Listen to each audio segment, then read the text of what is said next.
Rainy season in Panama is under full effect now. These huge systems of squalls are just tearing through both sides.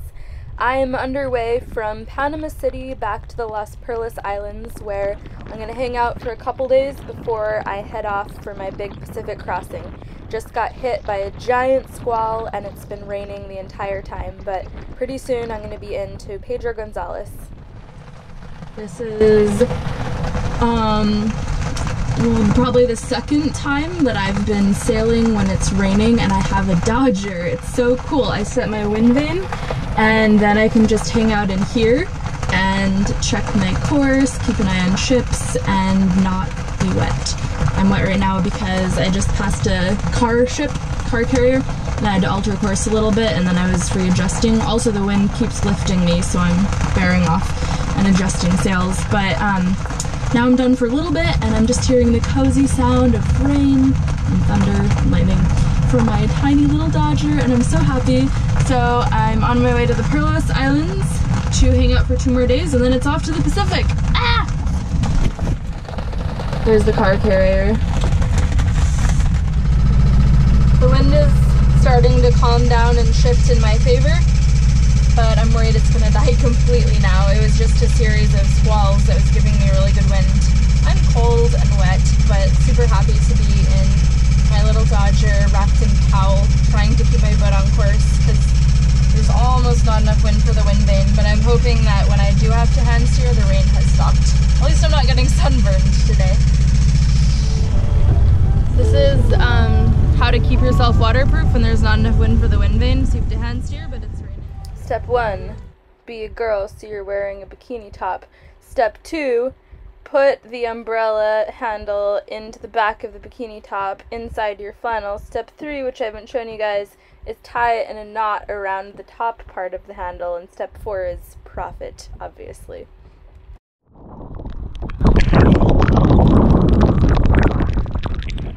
Kind of glad this squall hit, even though it hit so hard I had to strike my head sail, because I was able to turn off my engine and I'm actually making pretty good speed towards the Perlas. I should be in another couple hours, and then I'm going to drop the hook and just chill for a little bit and get everything ready to go, hoping for a really mellow next couple days so I can leave all zen'd. So I'm about 45 minutes from getting into Pedro Gonzalez, and the wind picked up bigly. I'm going about 6 knots, and I have been seeing a lot of debris in the water, so I've been keeping a really careful eye out because I obviously don't want to hit anything, but something must have been submerged in the water because I just heard a giant zha-dunk and my boat felt like it lifted up about 3 feet, so I hit something really hard underwater. I've checked forward, and I do have some water in the forward bilge, but it could also be from the hatch leaking. I'm not sure yet, so I cleaned it all out. I've torn all the floorboards out of my boats, torn everything out of the V-berth because that's where the hit came from, and I'm just going to have to see when I get in. I'll dive on the boat and see if there's any water intrusion from below or anything wrong with the hull, but not such a great thing to do right before you leave for a giant solo Pacific crossing. I'm going to go back up and steer myself in and then dive on my boat and see what the deal is, really crossing my fingers that the water is from the hatch and not from a crack in my boat. Just dove on the hull, got in, everything looks cool. There's a giant piece of paint missing from the front of my keel, but it looks like whatever it was submerged enough that it didn't hit the hull, it hit the keel, which is just solid cast iron with nothing, like no fiberglass or anything over it. So I think it's just a question of a little bit of missing bottom paint, but I'm gonna leave everything torn apart all night so I can see if more water comes in.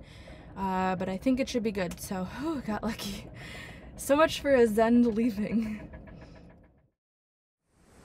The night before I'm leaving, and my cockpit stopped draining. So I pulled everything out of the LAZ, and I'm looking at the drain situation. There are 2 not big enough holes in the bottom of my cockpit that go to hoses, and they tee together and they go into a single through hull that unfortunately comes out in the joint between the transom hung rudder and the boat. So what I've had to do is close off the through hull, pull everything apart, clean it out. There was a bunch of gunk in it, but now I've put it back together, And the hoses are so old and brittle that they're leaking now, so I need to do something about that. And then, when I poked my head up for a breath of air, I noticed that there was a fishing net, somehow, that had wrapped itself around my boat. Going back both ways, there's an island right there, and then pull it up.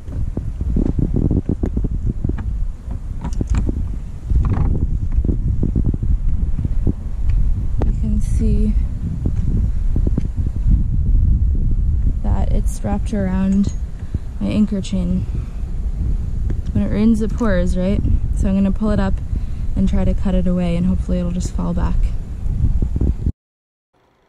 I ended up having to jump in the water with a knife and cut the net away. I felt bad because I know it's probably someone's livelihood, but I was also really worried that it was going to get hung up on my prop or on my anchor chain and mess things up. Probably took me about half an hour. After I got out of the water from securing the net, I still hadn't fixed the problem of the leaking hoses in my cockpit drain system. And that's when I decided to not leave the next morning, but just go to sleep. It was already midnight, and when you're setting out on a 4,000-mile journey, there's no hurry. It's better to leave rested and with your boat in working order. So I called it a night and decided to finish the cockpit drains the next morning and just chill for the rest of the day and leave a little bit more relaxed. Next morning, feeling so much better, way more rested, and really happy that I'm not leaving today. My first thing that I have to do is replace one of the hoses in the cockpit drain system. It's the one that goes from the through hull to the T-valve, and luckily I have the exact right sized hose. I wish I had enough to replace the whole system, but that one is the one that's the most important. So I'm going to try to get it on, but it's a little bit tricky to get on, and I don't have a heat gun, so I have an alternative method that I really hope works to kind of soften the hose up and slide it on. I've already tried the soap trick and the yell at it and curse at it trick, and neither of those things worked. So what I've done is I've heated up some water, this thermos, and I'm just going to pour this water over the hose and catch it in this bucket to try to soften it up, and then tap it with a rubber mallet. Okay, everything is put back together between some choice sailor words and heating the hose with hot water and using some soap and some elbow grease. I did manage to get everything back together. It's not an ideal solution, but at least the cockpit drains now, albeit quite slowly, so fingers crossed I don't get pooped. Set to leave tomorrow morning. A little bit nervous. This is definitely the biggest thing I've ever done in my life. Before this passage, my longest solo trip was 2 weeks when I sailed from North Carolina to Puerto Rico.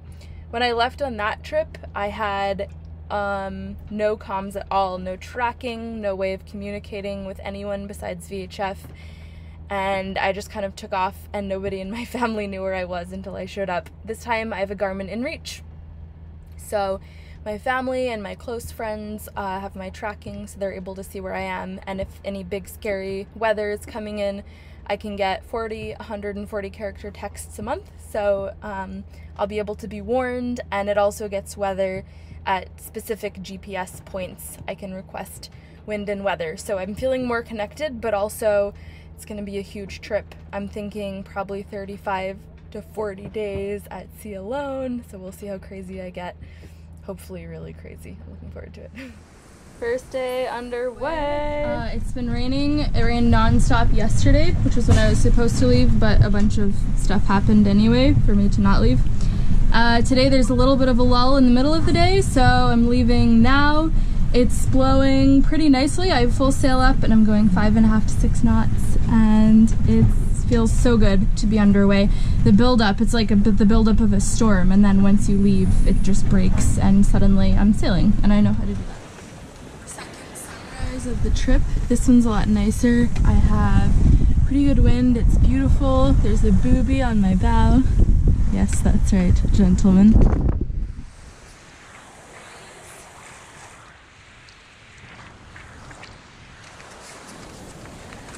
A little bit of the sad still. It's been a long time since I've been at sea by myself, and I'm kind of out of the habit of it. There hasn't been a ton of wind except for right now. It picked up a couple hours ago. I'm still in the Bay of Panama. I'm going basically due south and really hoping for a wind change that'll allow me to go southwest. But I think I'm going to have to kind of hug the coast of South America for a while until I get the wind change that I want. But for now it's beautiful, I have bird friends on the bow, the sky is gorgeous, and it feels so good to be underway. Thank you guys so much for watching! So I arrived in French Polynesia about a week ago, and it's so incredibly beautiful here. I have very, very limited internet, and it's super slow. So unfortunately, I'm going to have to make shorter videos because the upload time is just crazy, and if I try to upload longer ones, it just doesn't. I have been reading through your comments that you were putting on the videos that I had Tish upload for me while I was underway, and you guys are just the best. It's one of the things that I am really feeling since getting in is just so much gratefulness, is that a word, for all of the wonderful people in my life, friends, family, and you guys, and your beautiful, wonderful comments. And thank you so much for all the cheering on that you gave me while I was underway, and all the congratulations that I've received from you when I made my Instagram post about arriving. I had some really good friends come out to my boat while I was sailing in and take pictures for me, which, as you guys who have boats know, it's so hard to get photos of you sailing your own boat, so it was just such a gift. Anyway, thank you, Tish, so much for uploading these videos for me onto YouTube. Thank you so much to all my patrons who continue to support me on there. You guys are so cool. And if you'd like to become a patron, my Patreon is patreon.com/windhippie. If you want to see pictures of French Polynesia and pictures of me sailing on my way over here, I'm posting on my Instagram at BoatLizard, and you can see some shots of what I'm seeing right now and some things of what I saw when I was underway. Thank you for all of your lovely comments. I am going to be constantly in limited internet, so I'll try to get back to them as much as I can, but there might be a delay. But I still love you just as much as I did before, just in a slightly less connected sort of way. And thanks for watching, and I will see you in 2 weeks.